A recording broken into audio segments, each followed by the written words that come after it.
আবারও আত্মহত্যার অভিযোগ।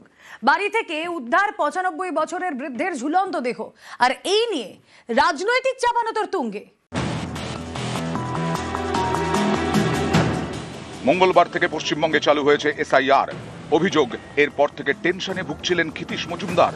বারবার নাকি বলছিলেন ২০০২-এর ভোটার তালিকায় তার নাম নেই। এবার তাহলে কি হবে? এর মধ্যেই বৃহস্পতিবার সকালে বাড়ি থেকে বৃদ্ধের ঝুলন্ত দেহ উদ্ধার। দাদু টেনশন করছিল যদি ২০০২ সালে দাদুর নাম না থাকে কোথাও লিস্টে, তারপর আরও যা যা নথিভুক্তগুলো চেয়েছে ওগুলো যদি নেই দাদুর কাছে, তাহলে দাদুকে তাড়ি দেওয়া হবে, দাদু কোথায় যাবে, অনেকটা বয়স হয়ে গেছে, ওই টেনশন করেই দাদু সুসাইড করেছে। তিনি মেয়ের বাড়িতে গিয়েছেন, তার আতঙ্ক, এই আতঙ্কগুলো তৈরি হচ্ছে কেন? একটা সরকার, তার কাজটা কি? নাগরিকদের রক্ষা করা। তারা বলছেন এরা থাকবে না, ১ কোটি কেটে দেবো, ১,২০,০০,০০০, মানে ব্যাপারটা কি? তাহলে এই যে করছে বলেই তো এই অবসাদ গুলো তৈরি হচ্ছে মানুষের মনে। তাহা মিথ্যে কথা, কোন রকম কিছু নয়। ওনারা বলতে চাচ্ছেন যে মনে করছেন এসআইআর এর ভয় পেয়ে। এনআরসি তো নেই, শুধু এনআরসি নিয়ে কথা উঠবে কেন? সে এনআরসিটা কোথায় নয়। ক্ষিতীশ মজুমদার জন্ম বাংলাদেশে, প্রায় ৩০ বছর আগে ভারতে আসেন। তখন থেকে পশ্চিম মেদিনীপুরের বাসিন্দা।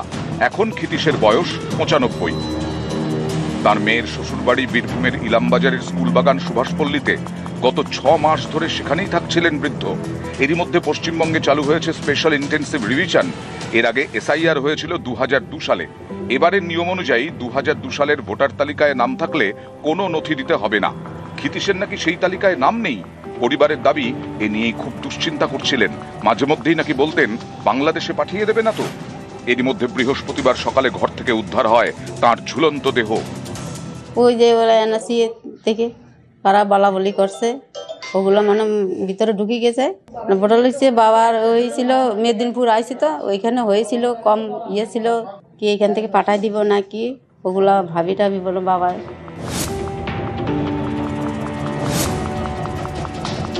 যে 11টা নথি চেয়েছে, সেই 11টা নথি গরিব মানুষের অধিকাংশ লোকের কিন্তু নেই, এবং ২০০২ সালে অনেকের ভোটার লিস্টে নাম নেই। তারা আতঙ্কে ভুগছে এবং সেই আতঙ্কে তারা আজকে মারা যাচ্ছে, অনেকে আত্মহত্যা করছে। এর জন্য দায়ী কিন্তু বিজেপি সরকার। তৃণমূলের একটাই কাজ, পশ্চিমবাংলা জুড়ে কোথায় কে মারা যাচ্ছে সে লাশ খুঁজে বেড়ানো, সে লাশকে নিয়ে রাজনীতি করবে।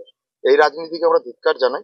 এই যে এসআইআর এর কাজটা হচ্ছে সম্পূর্ণ নির্বাচন কমিশনের আন্ডারে, এটাতে বিজেপির কোনো সম্পর্ক নেই। এখানে আতঙ্কর কিছু নেই। ওনারা এখন তৃণমূল সেটাকে গুলিয়ে ফেলছে, মানুষকে আতঙ্ক সৃষ্টি করছে। বীরভূম থেকে ইন্দ্রজিৎ রুজ, নিউজ 18 বাংলা।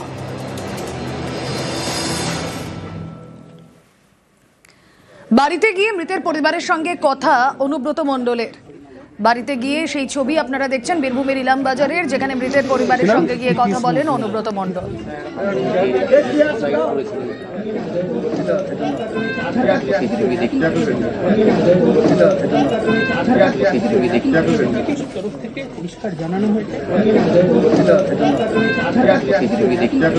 হয়েছিল